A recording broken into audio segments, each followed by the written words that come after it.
Filha nega um prato de comida para a mãe e a abandona na estrada em Pernambuco. Mas um caminhoneiro viu tudo. A poeira vermelha levanta da estrada. O sol de meio-dia queima o asfalto como brasa viva. Uma mulher idosa, curvada pelo peso dos anos, estende a mão tremendo, não pedindo esmola, mas implorando por um prato de comida. A filha, ao volante de um carro novo, reluzente, vira o rosto. Mãe, eu não posso mais carregar você nas costas. A voz é fria, calculada. A porta se fecha, o motor ronca e a velha fica ali de pé no acostamento da BR-232 em Pernambuco, vendo o carro sumir no horizonte. Mas ela não está sozinha.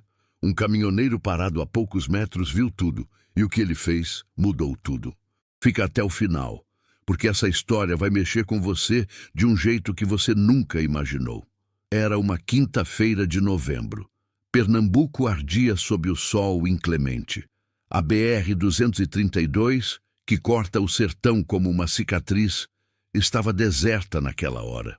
Apenas o vento quente soprava entre as árvores secas, levantando folhas mortas e poeira vermelha. Dona Aparecida tinha 73 anos. Cabelos brancos, finos como fios de algodão. Mãos enrugadas que um dia amassaram pão, costuraram roupas, embalaram 5 filhos. Ela estava ali, parada no acostamento, segurando uma sacola plástica rasgada com 2 mudas de roupa. Nada mais. O carro da filha já tinha virado um ponto preto na linha do horizonte. Aparecida não chorava, não gritava. Apenas respirava fundo, como quem tenta entender o inaceitável. Como uma mãe pode ser deixada à própria sorte pela filha que ela criou, pela menina que ela segurou nos braços quando teve febre alta, pela jovem que ela ajudou a pagar o vestido de formatura. Mas a resposta não veio, só o silêncio e o sol. Do outro lado da estrada, encostado num posto de gasolina abandonado, um caminhão Scania vermelho estava parado. O motorista, um homem de 40 e poucos anos, chamado Jonas, tinha visto tudo. Ele estava tomando café numa garrafa térmica quando viu o carro parar. Viu a discussão, viu a velha descer, viu a porta bater e viu o carro ir embora. Jonas colocou a garrafa no porta-copos, desceu do caminhão e começou a caminhar em direção à mulher. Antes da gente começar essa história, já deixa seu like e se inscreve no canal. Isso ajuda a levar mensagens de fé e reflexão para mais pessoas. Aparecida sentiu os passos se aproximando. Virou-se devagar. Jonas parou a 2 metros de distância, respeitoso. "A senhora está bem?" perguntou ele, a voz rouca, mas gentil. Ela olhou para ele. Os olhos dela eram fundos, cansados, mas ainda carregavam dignidade. "Estou", respondeu seca. Mas o corpo dizia o contrário. As pernas tremiam. A respiração estava curta. "A senhora precisa de ajuda? Água? Alguma coisa?" Jonas insistiu. Ela hesitou. Orgulho, vergonha, dor, tudo misturado. "Eu só preciso chegar em Caruaru. Minha irmã mora lá." Jonas olhou ao redor. Não havia ônibus, não havia nada, só o vazio. "Vem comigo, mãe. Eu te levo." Aparecida olhou para ele com desconfiança. O mundo tinha lhe ensinado a desconfiar. Mas algo no olhar de Jonas era diferente. Não havia malícia, só compaixão. Ela aceitou. Jonas a ajudou a subir no caminhão. O interior cheirava a café, óleo diesel e vida na estrada. Ele ligou o motor. O ronco forte do Scania encheu o silêncio. E eles partiram. Durante os primeiros 20 minutos, ninguém falou. Jonas respeitava o silêncio dela. Aparecida olhava pela janela, perdida em pensamentos. Até que ele perguntou com cuidado: "A senhora está fugindo de alguém?" Ela suspirou fundo. "Não, fui jogada fora." A voz quebrou no final. Jonas apertou o volante. "Jogada por quem?" "Pela minha filha." As palavras saíram como confissão, como se dizer aquilo fosse admitir uma falha dela mesma. Jonas não respondeu de imediato, apenas engoliu seco. Ele conhecia histórias assim, mas ouvir de perto doía diferente.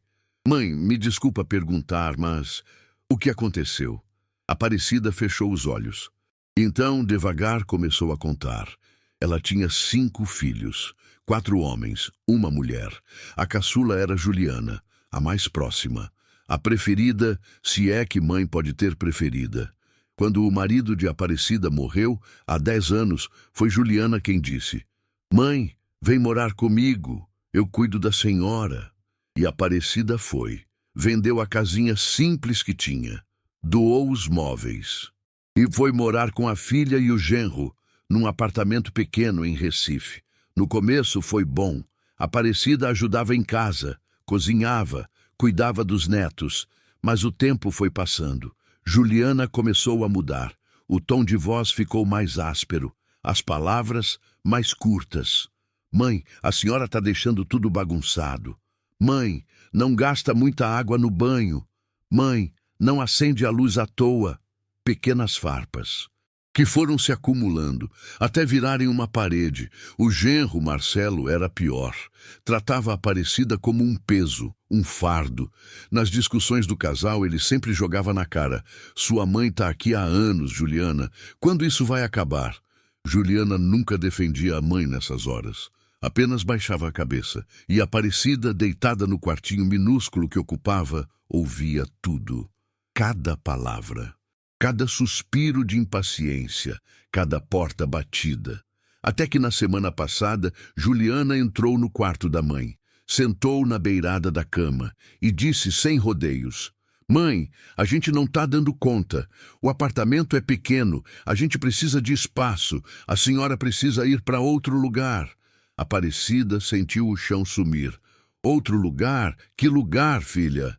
"Sei lá, mãe. A senhora tem irmã em Caruaru, não tem? Vai para lá." "Mas minha irmã mal consegue se sustentar, Juliana. Ela não tem condições." "Mãe, eu também não tenho. A gente está apertado aqui. Marcelo está estressado. As crianças precisam de espaço. Eu não posso mais." Aparecida olhou nos olhos da filha.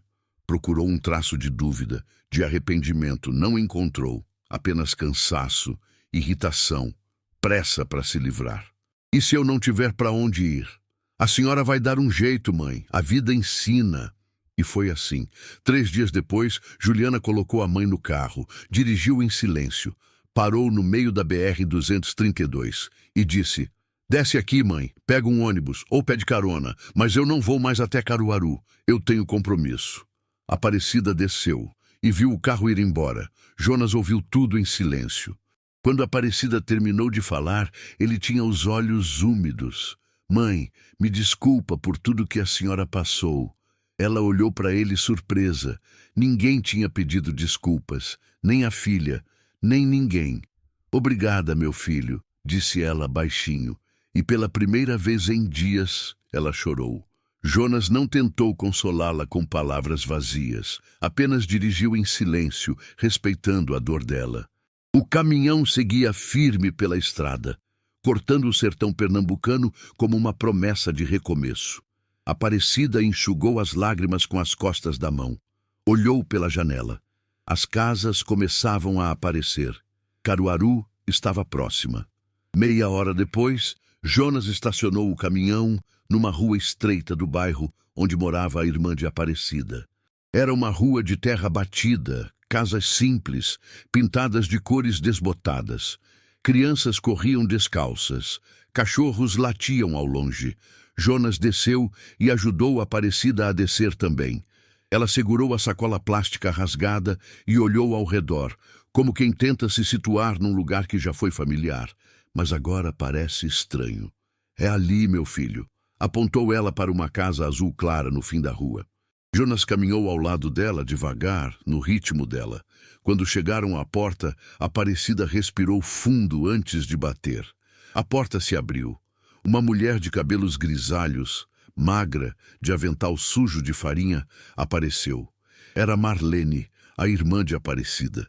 Os olhos de Marlene se arregalaram. "Cida, o que você está fazendo aqui?" Aparecida tentou falar, mas a voz falhou. Foi Jonas quem explicou, com delicadeza e firmeza. Marlene ouviu tudo com a mão na boca, incrédula. Quando Jonas terminou, Marlene abriu os braços e puxou a irmã num abraço apertado. Entra, Cida, entra, aqui é sua casa. Sempre foi. Aparecida desabou no ombro da irmã e chorou mais uma vez. Mas dessa vez era um choro diferente. Era alívio misturado com dor. Jonas ficou ali parado na porta, observando. Marlene olhou para ele. Obrigada, moço. Obrigada por trazer minha irmã. O senhor é um anjo. Jonas sorriu, sem jeito. Eu só fiz o que qualquer um deveria fazer, senhora. Marlene balançou a cabeça. Não, meu filho. Qualquer um não faz. A própria filha dela não fez. Jonas acenou de leve, despediu-se e voltou para o caminhão. Mas antes de ir embora, ele olhou para trás. Viu Aparecida sentada numa cadeira de madeira, sendo servida com um prato de sopa quente por Marlene. E pela primeira vez naquele dia, Aparecida sorriu. Jonas ligou o motor e seguiu viagem. Mas a história de Aparecida ficou martelando na cabeça dele. Durante os dias seguintes, enquanto cruzava o país de norte a sul, ele não conseguia parar de pensar. Como uma filha faz isso com a própria mãe? A pergunta o perseguia. Até que numa noite, parado num posto de gasolina em Alagoas, Jonas teve uma ideia. Ele pegou o celular, abriu as redes sociais e começou a gravar um vídeo. Boa noite, pessoal. Meu nome é Jonas, sou caminhoneiro e eu preciso contar uma coisa que eu vi essa semana. Ele contou a história de Aparecida. Cada detalhe, cada palavra que ela disse, cada lágrima que ela derramou. E terminou o vídeo com uma mensagem direta. Se você conhece alguém que abandonou os pais, manda esse vídeo para essa pessoa. Porque um dia a vida cobra, e quando cobra, não tem dó. Jonas postou o vídeo e foi dormir. Quando acordou na manhã seguinte, o celular estava explodindo. Milhares de visualizações, centenas de comentários, compartilhamentos. O vídeo tinha viralizado. Pessoas de todo o Brasil estavam comentando. Isso aconteceu com minha avó. Minha mãe foi abandonada também. Que vergonha dessa filha. Cadê a Juliana? Alguém sabe quem é? E foi aí que as coisas começaram a mudar. Enquanto isso, em Recife, Juliana estava tendo uma semana normal. Levou os filhos para a escola. Foi para o salão fazer as unhas. Almoçou com as amigas. À noite, sentou no sofá para ver televisão com Marcelo. Tudo tranquilo. Até que o celular dela começou a tocar. Uma vez, 2, 5, 10. Mensagens de números desconhecidos. Você é a Juliana que abandonou a mãe? Que vergonha! Sua mãe te criou e você fez isso com ela? Você vai pagar por isso. Juliana franziu a testa. Que loucura é essa? Ela abriu o WhatsApp e viu o vídeo, o caminhoneiro, a história da mãe, e o Brasil inteiro comentando. O sangue de Juliana gelou. Marcelo olhou para ela. O que foi? Ela não respondeu. Apenas ficou encarando a tela do celular. O vídeo tinha mais de 1 milhão de visualizações e o nome dela estava sendo citado nos comentários. Alguém tinha descoberto, alguém tinha identificado e agora todo mundo sabia. No dia seguinte, Juliana não conseguiu sair de casa. Vizinhos olhavam atravessado, colegas de trabalho mandaram mensagens. É verdade, Juliana? Ela não respondia. Apenas trancava a porta e fingia que nada estava acontecendo. Mas estava. A pressão foi aumentando, até que na sexta-feira, Juliana recebeu uma ligação. Era da escola dos filhos. Senhora Juliana, precisamos conversar. As outras mães estão desconfortáveis. Estão pedindo que a senhora não participe mais das reuniões de pais. Juliana desligou o telefone com a mão tremendo. Marcelo estava sentado no sofá, de braços cruzados. Viu o que você fez, Juliana? Virou motivo de piada. Eu avisei. Eu disse que aquilo ia dar problema. Você também queria que ela saísse. Juliana gritou desesperada. Você vivia reclamando. Mas não fui eu que botei ela na estrada. Marcelo rebateu frio. Isso foi você. E agora vai ter que lidar com isso. As semanas passaram. Juliana foi demitida do emprego. As amigas sumiram. Os convites para festas pararam de chegar. Ela virou paria social, a mulher que abandonou a mãe na estrada. Marcelo começou a dormir no sofá. As crianças faziam perguntas. Mãe, por que a vovó não vem mais aqui? Juliana não sabia o que responder. Apenas chorava no quarto sozinha enquanto lia os comentários nas redes sociais. Você é um monstro. Sua mãe merecia coisa melhor. Um dia você vai precisar dos seus filhos e eles vão fazer o mesmo com você. E foi nesse momento, no fundo do poço, que Juliana finalmente entendeu. Ela tinha feito a pior escolha da vida dela. Tinha jogado fora a única pessoa que sempre esteve ali. A única pessoa que nunca desistiu dela. A mãe. Enquanto isso, em Caruaru, Aparecida estava renascendo. Marlene não tinha muito, mas dividia tudo. A casa era pequena, mas tinha espaço para o coração. Aparecida voltou a cozinhar, voltou a sorrir, voltou a sentir que tinha valor. E um dia, quando ela estava estendendo roupa no varal, uma vizinha apareceu com um celular na mão. Dona Cida, a senhora viu isso aqui? Era o vídeo de Jonas. Aparecida assistiu em silêncio. Quando terminou, ela suspirou fundo. Eu não queria que ninguém soubesse, disse ela baixinho. Mas agora todo mundo sabe. A vizinha segurou a mão dela. E todo mundo está do seu lado, Dona Cida. A senhora não está sozinha. E era verdade. Pessoas começaram a aparecer na porta de Marlene. Traziam comida, roupas, carinho. A gente viu sua história, Dona Aparecida. A gente queria ajudar. Aparecida não acreditava. Ela que tinha sido jogada fora como lixo, agora estava sendo abraçada por desconhecidos. E pela primeira vez em muito tempo, ela sentiu que a vida ainda valia a pena. Mas a história estava longe de terminar. Porque enquanto Aparecida encontrava paz em Caruaru, Juliana afundava cada vez mais em Recife. A culpa é um bicho que não dorme. Ela acorda de madrugada, sussurra no ouvido, aperta o peito e não solta. Juliana passou a ter insônia. Acordava às 3 da manhã, suando frio, com a imagem da mãe parada na estrada gravada na mente. Às vezes, ela pegava o celular e abria a galeria de fotos. Rolava para trás, anos atrás, e via a mãe sorrindo no aniversário dela, a mãe segurando os netos no colo, a mãe preparando o almoço de domingo. Como ela tinha chegado naquele ponto, como ela tinha se tornado essa pessoa. Marcelo continuava distante, as crianças confusas. A casa, que antes era cheia de vida, agora parecia um túmulo silencioso. Juliana tentou ligar para a mãe. 1 vez, 2, 3, mas o número não existia mais. Aparecida tinha trocado de chip, ou talvez tivesse bloqueado. Juliana não sabia, e isso doía ainda mais. Uma tarde, Juliana decidiu ir até Caruaru.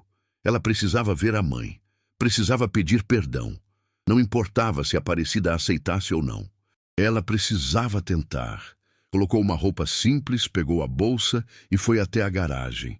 Mas quando abriu a porta do carro, o mesmo carro onde tinha abandonado a mãe, ela travou. As mãos começaram a tremer. O coração disparou. Ela não conseguiu entrar. Apenas ficou ali, parada, olhando para o banco do passageiro onde a mãe tinha sentado pela última vez.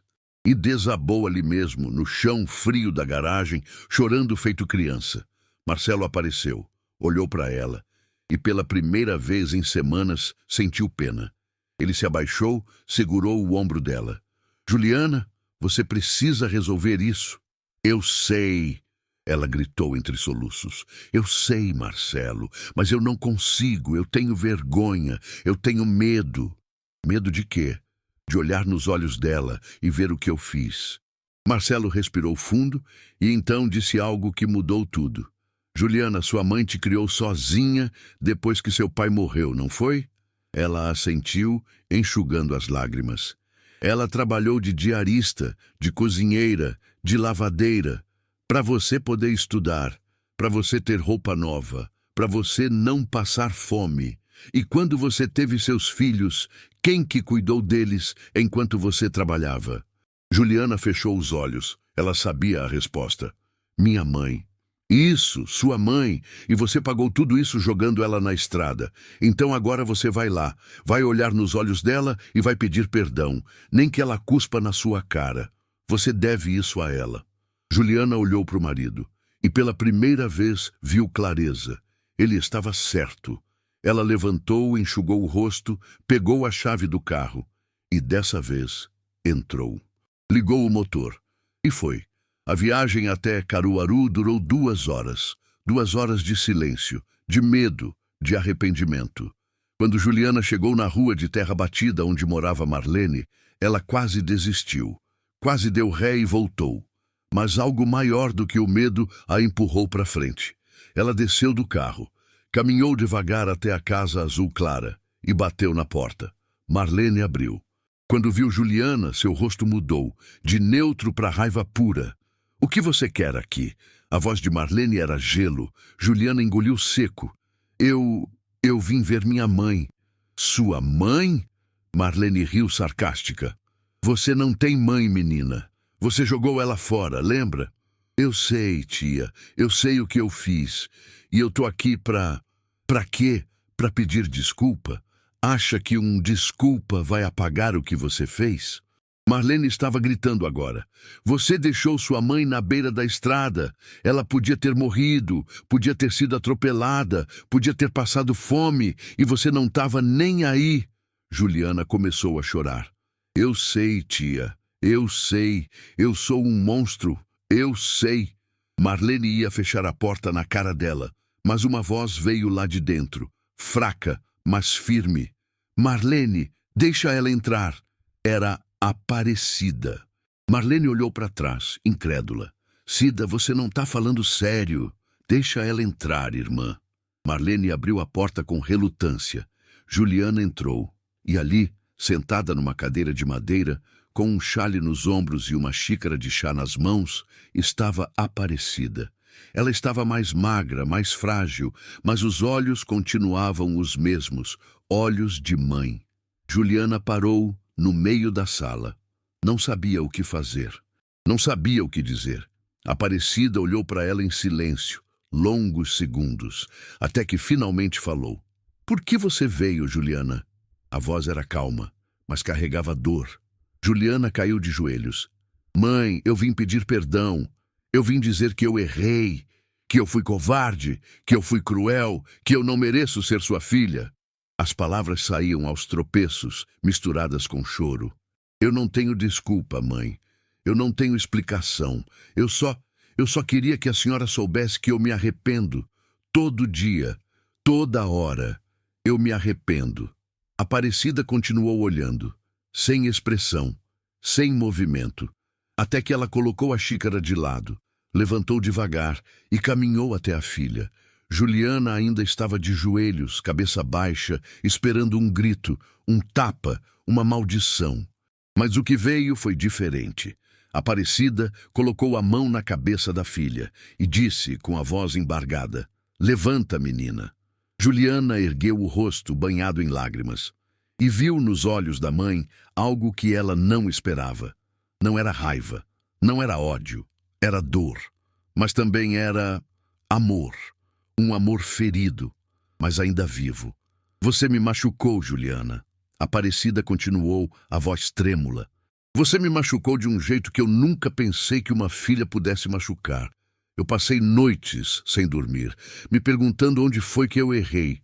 O que eu fiz de errado para você me tratar assim? Juliana soluçava sem parar. A senhora não fez nada de errado, mãe. Fui eu. Só eu. Aparecida respirou fundo. Mas mesmo com tudo isso, eu ainda sou sua mãe. E mãe não deixa de amar. Mãe perdoa, mesmo quando dói. E então ela abriu os braços. Juliana se jogou neles e as duas choraram. Choraram pela dor, pelo tempo perdido, pela traição e pela cura que começava ali, naquele abraço. Marlene, encostada na parede, também chorava. Porque ela sabia que aquilo era maior do que justiça. Era graça, era misericórdia, era o tipo de amor que o mundo não entende, mas que Deus honra. Marlene, encostada na parede, também chorava, porque ela sabia que aquilo era maior do que justiça, era graça, era misericórdia, era o tipo de amor que o mundo não entende, mas que Deus honra. Juliana ficou ali, abraçada com a mãe por longos minutos. Nenhuma das duas falava, apenas sentiam. O peso do perdão é leve, mas o caminho até ele é íngreme. E Juliana sabia que ainda havia muito a caminhar. Quando finalmente se soltaram, Aparecida limpou o rosto com as costas da mão. Sentou-se novamente na cadeira. Juliana ficou ali, de pé, sem saber o que fazer. "Senta, menina", disse Aparecida, apontando para outra cadeira. Juliana obedeceu. Marlene trouxe mais chá. O silêncio na sala era denso, mas não era mais pesado. Era um silêncio de reconstrução. "Mãe", Juliana começou, a voz ainda falhando, "eu quero que a senhora volte para casa. Eu quero cuidar da senhora, do jeito que devia ter cuidado desde o começo." Aparecida balançou a cabeça devagar. "Juliana, eu não sei se eu consigo voltar para aquela casa. Não ainda. Eu preciso de tempo." "Eu entendo, mãe. E eu vou esperar o tempo que for preciso, mas eu quero que a senhora saiba que eu vou fazer diferente. Eu prometo." Aparecida olhou fundo nos olhos da filha. "Promessa é fácil, Juliana. O difícil é cumprir." "Eu sei, mãe, mas eu vou cumprir, nem que demore anos. Eu vou te mostrar que eu mudei." Aparecida suspirou. "Então começa agora. Vai para casa. Cuida dos seus filhos. Cuida do seu marido. E quando você tiver provado para você mesma que você mudou, aí a gente conversa de novo." Juliana assentiu, ainda chorando. Ela se levantou, deu um beijo na testa da mãe, agradeceu Marlene e saiu. Quando entrou no carro, ela sentiu algo diferente. Não era alívio, não era alegria, era esperança. A esperança de que um dia ela poderia olhar no espelho e se reconhecer de novo. Nos meses que se seguiram, Juliana mudou. De verdade, ela começou a trabalhar de novo, mas dessa vez em algo mais humilde, vendendo marmitas. Sem orgulho, sem vergonha, apenas trabalhando. Ela voltou a frequentar a igreja, pediu perdão publicamente. "Eu abandonei minha mãe, e hoje, na frente de todos vocês, eu assumo minha culpa. E peço perdão a Deus, a ela e a todos que eu decepcionei."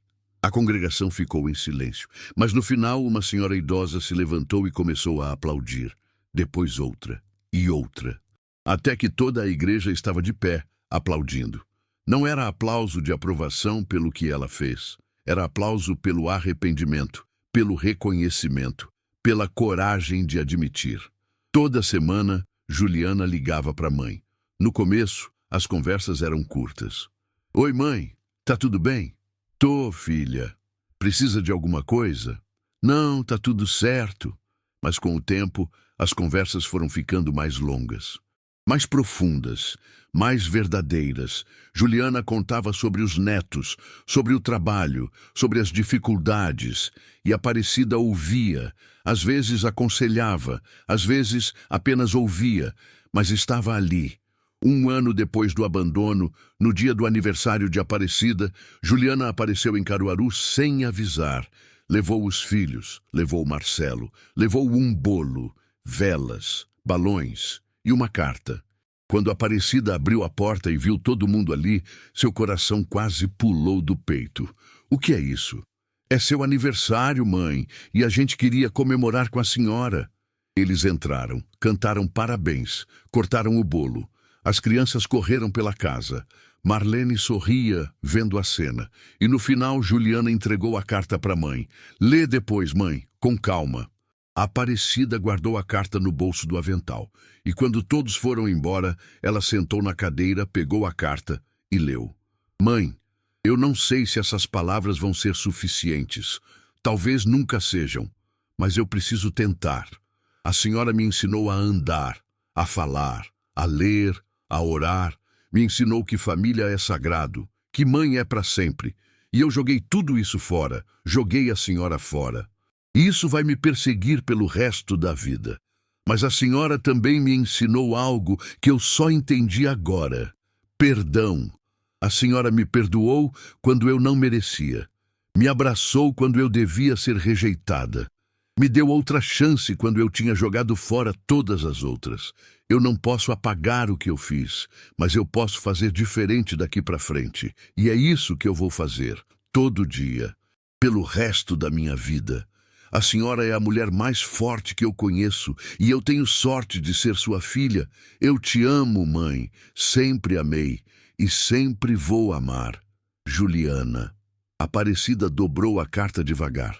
As lágrimas escorriam pelo rosto, mas dessa vez eram lágrimas de cura. Ela olhou pela janela, viu as estrelas no céu e sussurrou: Obrigada, Senhor, por não desistir dela e por não desistir de mim. 6 meses depois, Aparecida voltou para Recife. Não porque Juliana pediu, mas porque ela sentiu que era a hora. A casa estava diferente. Tinha flores na entrada. Tinha uma placa na porta. Lá é onde a mãe está. Aparecida entrou. E pela primeira vez em anos, sentiu que estava em casa de verdade. Juliana cuidou da mãe. Todos os dias. Com carinho, com paciência, com amor. E quando Aparecida ficou doente, anos depois, foi Juliana quem ficou ao lado da cama, quem segurou a mão, quem enxugou a testa, quem orou. E quando Aparecida partiu, aos 82 anos, ela partiu em paz, rodeada de filhos, netos e do amor que ela sempre mereceu. No velório, Juliana segurou a mão da mãe pela última vez e sussurrou: Obrigada, mãe, por me perdoar, por me ensinar, por me amar mesmo quando eu não merecia. Eu vou carregar isso para sempre. E Jonas, o caminhoneiro que viu tudo, ele continuou na estrada, mas nunca esqueceu Aparecida. De vez em quando ele postava nas redes sociais: Cuide dos seus pais, enquanto é tempo, porque um dia o tempo acaba e não tem volta. E milhares de pessoas liam, refletiam e mudavam, porque no final a vida sempre cobra. Mas também sempre dá segundas chances para quem tem coragem de pedir perdão e para quem tem força para perdoar. A história de Aparecida e Juliana virou exemplo, virou alerta, virou esperança, porque ela nos lembra de algo que a gente esquece fácil. Seus pais não vão estar aqui para sempre, e quando eles se forem, o que vai ficar não são as desculpas que você deu, não são as promessas que você não cumpriu, não são os dias que você disse, depois eu ligo. O que vai ficar é o que você fez, como você amou, como você cuidou. E se hoje você está longe dos seus pais, por orgulho, por mágoa, por cansaço, liga. Vai lá, pede perdão, abraça, porque amanhã pode ser tarde demais. A vida devolve o que você planta. Se você planta abandono, vai colher solidão. Mas se você planta amor, vai colher paz. E não tem dinheiro no mundo que compre isso. A vida sempre devolve o que damos ao mundo. Se você acredita que o bem vence o mal, deixa seu like, se inscreve no canal e comenta de onde você nos acompanha. Que Deus te abençoe onde quer que esteja. E nunca, nunca esqueça, honre seus pais, enquanto eles ainda estão aqui.